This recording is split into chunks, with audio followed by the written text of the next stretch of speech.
But today I don't want to talk to you about surviving your cancer as a disease. I want to talk to you about surviving your cancer as what cancer, the definition, in my life means. Cancer came into my life to distract me. Cancer came into my life to destroy me. And cancer came into my life to stop me from my dreams. What in your life can you equate to that? What in your life defines that? Can you define something in your life? I want you to see him today. Please welcome David Octavio. David Octavio Gandell. David Gandell. David Octavio Gandell. David David Gandell. Octavio Gandell. David Octavio Gandell. David Octavio Gandell.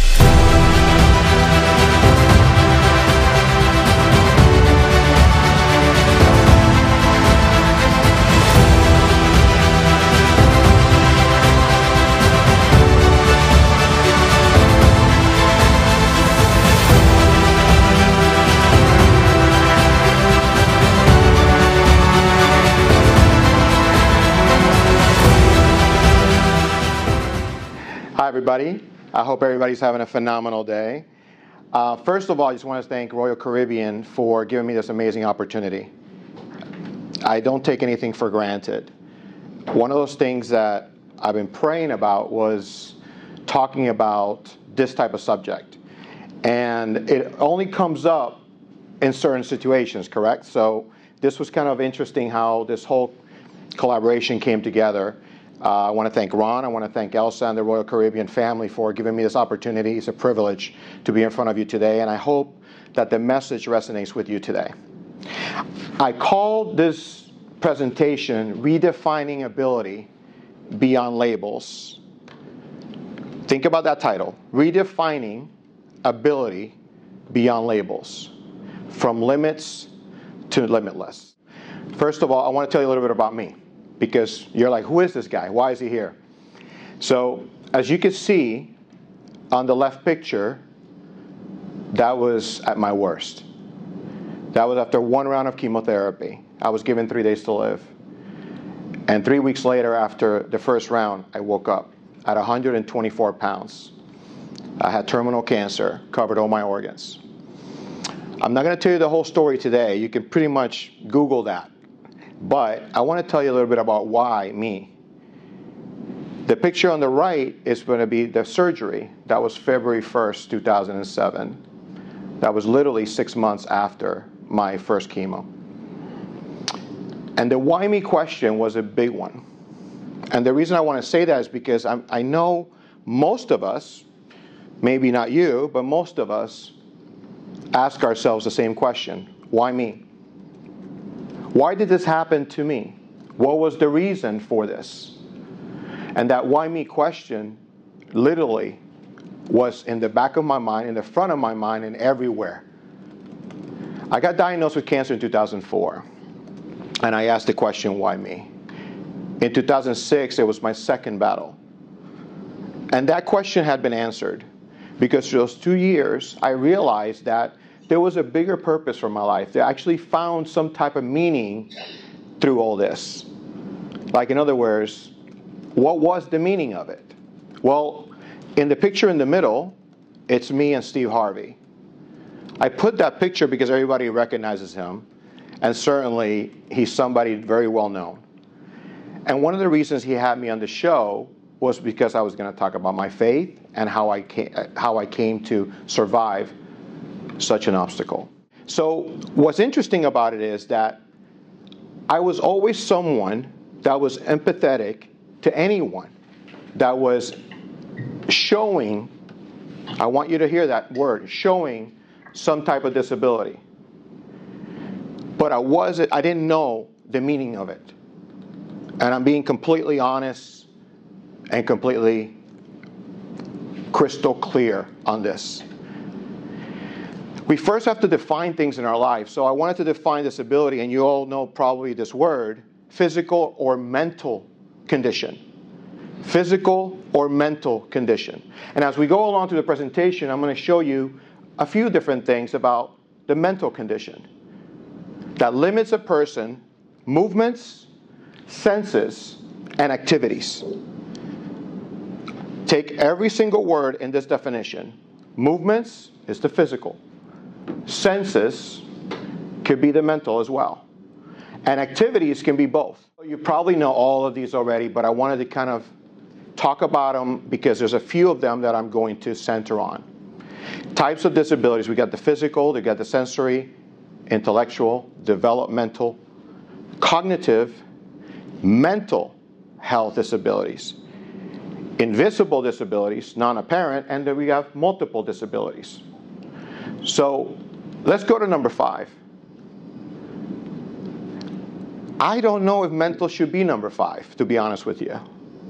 Because in my mind, mental was what got me in or out of bed, was what got me up to actually do something about it, was what could hold me back down and take me into a depression, a deep depression. So for me, when I look at that list, I feel like we could have like a top 7 and see which one is the order. But see, they all need to be recognized, all of them. But today, when it comes to my disability, when I couldn't get out of bed, when I needed people to take care of me, that's when I knew, that's when I acknowledged that I did have a disability at that moment and for the rest of my life. Why? Because I have other symptoms after cancer, but the mental part is what people don't know. It's the invisible disability. It's the unheard. It's the one that every day I wake up, I thank God for it. It's one more day I get to live. But there's days that I don't want to get up. And that mental part is, I have a pain in my back. I have a migraine. Something is happening that I feel, wait, is this going to be my 3rd battle? Just think about that for a second. So every day of my life, I live like it's my last.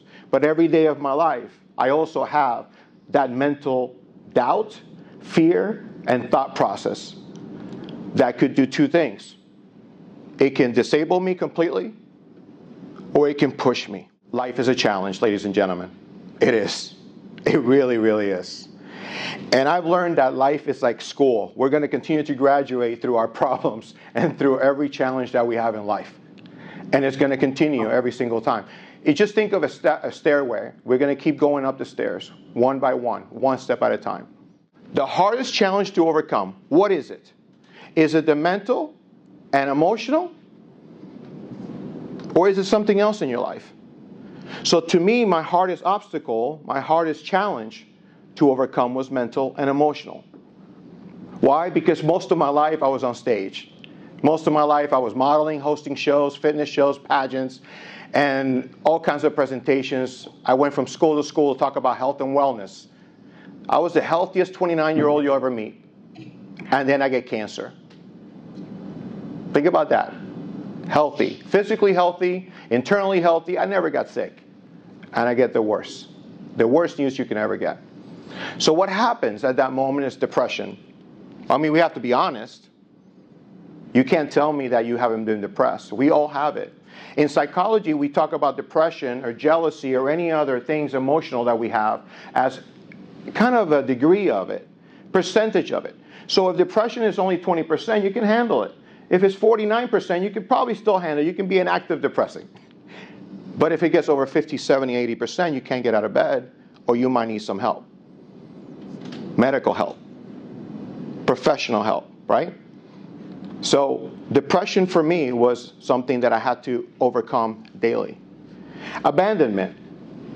So I know some of you don't want to be visible. I get it. Some of you want to share with people what you go through, but you don't want the attention at times. So I go, if you can imagine, I didn't bring a picture of this. I was 180 pounds, shredded, muscular, with long hair. And then you saw the picture of cancer. And then I didn't think anybody wanted to love me. I didn't think anybody wanted to see me. I thought I looked like E.T. I thought I was going to scare everybody that saw me because I wasn't David Octavio Gandell, the model, the actor, the trainer, whatever, personality. That abandonment was real for me, but thank God I had family and thank God I had some friends. And sometimes in your life you don't have family and you don't have friends, but you might have somebody that reaches out. Maybe that's the angel in your life. Now, I put suicide there for a reason, because 50% of the people that I meet have told me at some point that they have faced suicide thoughts or they've actually tried to commit it. So from depression and abandonment and suicide, those are the three things that I was thinking about while I was putting this presentation together about what is the hardest challenge. I truly believe it starts with your mental and your emotional state. There's 7 stages of grief. You probably already know it. Shock and denial, pain and guilt, anger, depression, reflection, and loneliness. The upward turn, the reconstruction, working through it, and then accepting and hope. But let's go to number 4. Depression, reflection, and loneliness. Sounds familiar, right? Depression, abandonment.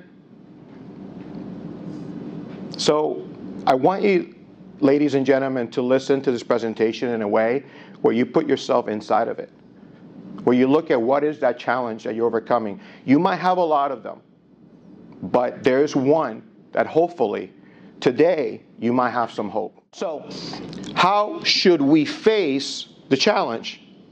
First of all is acknowledging it.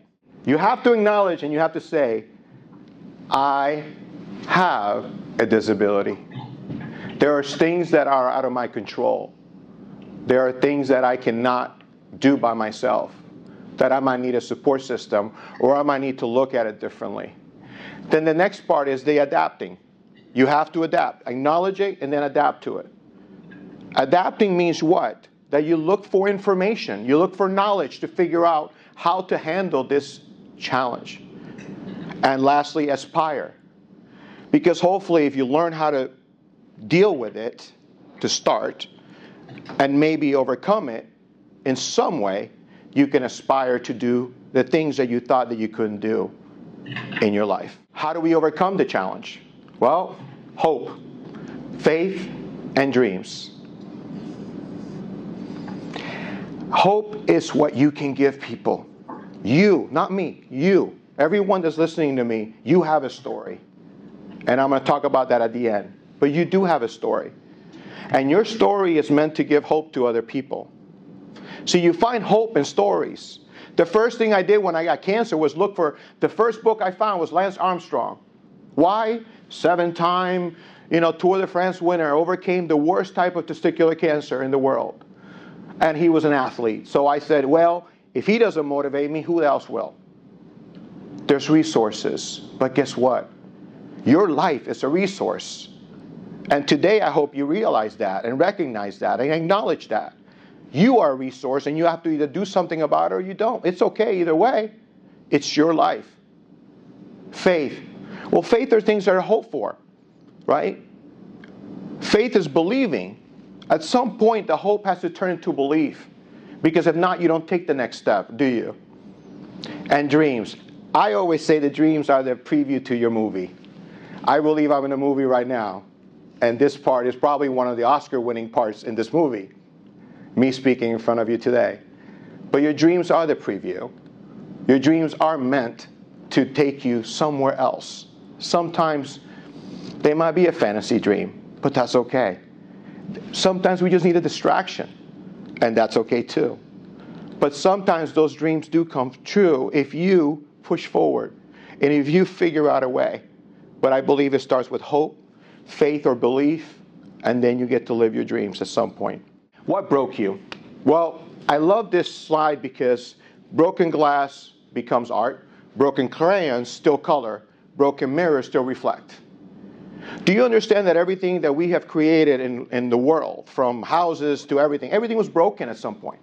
So when someone comes to me and says, David, I'm so broken, I don't want to, I empathize with them, but at the same time I have to say, well, hold on. Now let's rebuild it. Because what's going to come after that brokenness is going to be something amazing. I was broken. You can see the pictures. If I don't have the pictures, you wouldn't even believe me today. But for the past 17 years that I've been cancer-free, I've been telling my story because I made a promise. I said, God, you heal me, I'll tell your story until the whole world hears. And today it's just another opportunity.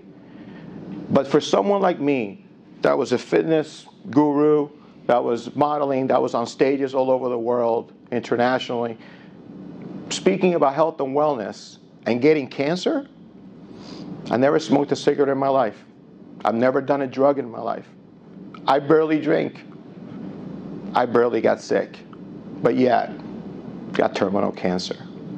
But today I am healed, and I am here in front of you to tell you that whatever you feel that is broken in your life, there is a purpose somewhere in there, and you have to start looking at your story a little bit different. How your story will become a miracle is up to you. It's going to be up to you. Not to me, not to your mom, your dad, your brother, your sister, your wife, your girlfriend or boyfriend. It's not going to be up to anybody.